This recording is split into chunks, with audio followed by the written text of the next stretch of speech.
ఇక తేల్చుకోవాల్సింది జనమే. ఇది ఏపీకి సంబంధించినటువంటి తెలుసుకోవాల్సిన జనం ఏంటంటే పబ్లిక్ తెలుసుకోవాలి. ఇప్పుడు అంతే కదా మరి, నాయకులు రకరకాలు చెప్తారని. రైట్గా ఒక అద్భుతమైన లోకంలో మనం బతుకున్నాం. ఇక్కడ శాస్త్రవేత్తలు జ్యోతిషం మాట్లాడతారు, బాబాలు సైన్స్ బోధిస్తారు, పౌరాణికులు చరిత్ర రాస్తారు, సినీ నటులు భక్తిని వ్యాప్తి చేస్తారు, ధనవంతులు సాదా జీవనం గురించి పాఠాలు చెప్తారు, ప్రవాస భారతీయులు దేశాన్ని ఎలా ప్రేమించాలో చెప్తారు. ప్రవాస భారతి ఎంత అద్భుతంగా ఉంది చూడు, ఇది మంచి రాష్ట్రం. రాజకీయ నాయకులు దేవుడి గురించి మాట్లాడతారు, దేవుడు మాత్రం నిశ్శబ్దం పాటిస్తాడు అని దేవులపల్లి కృష్ణశాస్త్రి అనే రచయిత ఫేస్బుక్ పోస్ట్ లో ఆవేదన చెందాడు. ఆయన ప్రసిద్ధ తెలుగు కవి స్వర్గీయ దేవులపల్లి వెంకట కృష్ణశాస్త్రి మనవడు. ఇప్పుడు మన దేశంలో పరిస్థితులను గమనించిన వారికి ఈ మాటలు అక్షర సత్యాలు అనిపించక మానదు. ఇక్కడ నిన్ననో మొన్ననో చూసిన అసదుద్దీన్ వయసు పోయి వేద పండితుల ఆశీర్వాదాలు తీసుకుంటాం, వేద పండితుల ఆశీర్వాదాలు తీసుకొని దండేసుకొని ఊళ్ళేకేరి బయటికి వెళ్తా ఉన్నాడు. అక్షరాల ఇది సరిపోతుంది. ఇదే జరుగుతా ఉంది. ఇంకా ఆయన సవాల్ ఏదనుకున్నావు, నేను మందిరికి పోయి దండం పెట్టొచ్చిన, నువ్వు మసీదుకు రమ్మని పిలుస్తున్నాడు.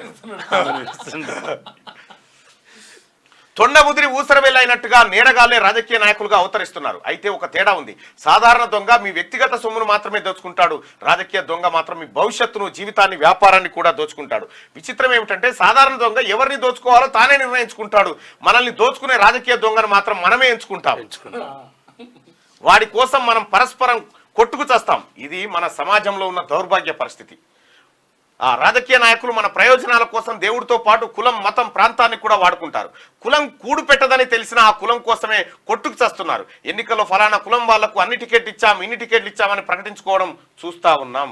మాజీ ముఖ్యమంత్రి కేసీఆర్ కు కులబలం లేదు, అందుకే ఆయన ప్రాంతీయవాదం అందుకొని అందలం ఎక్కారు.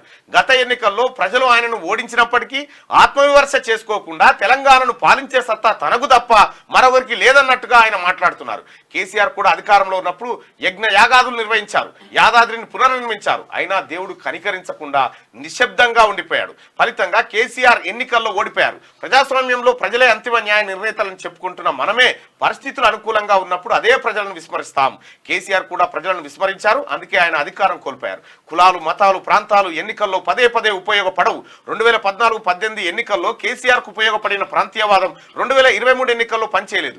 వ్యవస్థలు పతనమైనప్పటికీ ప్రజాస్వామ్యంలో ప్రజల ఓటు హక్కు ఇంకా పదిలంగానే ఉంది. అందుకే ఎంత అధికారం, ధనం ఉన్నప్పటికీ ఓటమి నుంచి కేసీఆర్ తప్పించుకోలేకపోయారు. తెలంగాణలో ప్రస్తుతం ముక్కోన్న పోటీ జరుగుతుంది. ప్రధాన పోటీ కాంగ్రెస్, భారతీయ జనతా పార్టీ మధ్య కేంద్రీకృతమైనట్టు కనిపిస్తున్నప్పటికీ భారత రాష్ట్ర సమితి కూడా కొద్దో గొప్ప పుంజుకుంటోంది. బీఆర్ఎస్ బలపడే కొద్దీ ఆ ప్రభావం బీజేపీ పైన పడుతుంది. అధికారంలో ఉన్నందున కాంగ్రెస్ బలం తగ్గే అవకాశాలు తక్కువ. తన కంఠంలో ప్రాణం ఉన్నంత వరకు మత ప్రాతిపదికన ముస్లింలకు రిజర్వేషన్లు ఇవ్వబోనని ప్రధాని మోడీ ప్రకటించారు. దీంతో ముస్లింలంతా కాంగ్రెస్ పార్టీకి అనుకూలంగా సంఘటితమయ్యారు. అదే సమయంలో హిందువులు బీజేపీకి అనుకూలంగా సంఘటితం అవుతారా అంటే చెప్పలేం. తెలంగాణ సమాజాన్ని కూడా కులాల వారీగా విడదీసినందున హిందువులలో ఐకమత్యం రావడం కష్టం. సో తెలంగాణలో హిందూ ముస్లిం అనేది కాకుండా కులాల వారీగా డివిజన్ జరిగింది కేసీఆర్ చేసిన కథ. సో ఇప్పుడు భారతీయ జనతా పార్టీ పాచిక ఇక్కడ పారకపోవచ్చు. ఇక్కడ ఆల్రెడీ సేమ్ టైము ముస్లింలను వ్యతిరేకించడం కాబట్టి ముస్లిం ఓట్ అంతా మొన్నటి వరకు బీఆర్ఎస్ కు పోలరైజ్ అయింది, కానీ ఇప్పుడు అది కాంగ్రెస్ వైపు డైవర్ట్ అయిపోయింది. సో మొన్న జరిగిన అసెంబ్లీ ఎన్నికల కంటే కాంగ్రెస్ వైపు ముస్లిం జనాభా ఎక్కువ టర్న్అవుట్ అయింది. కాబట్టి ఇక్కడ జరిగేటువంటి ఎన్నికల్లో నాకు దీన్ని బట్టి అర్థమవుతుంది ఏంటంటే మెజార్టీ సీట్లు కాంగ్రెస్కి వస్తాయని చెప్పాడు. డెఫినెట్లీ అంటే ఆల్రెడీ ఇక్కడ కులాల ప్రభావం ఉంది కాబట్టి మతం అనేది స్పేస్ లేదా. అవును,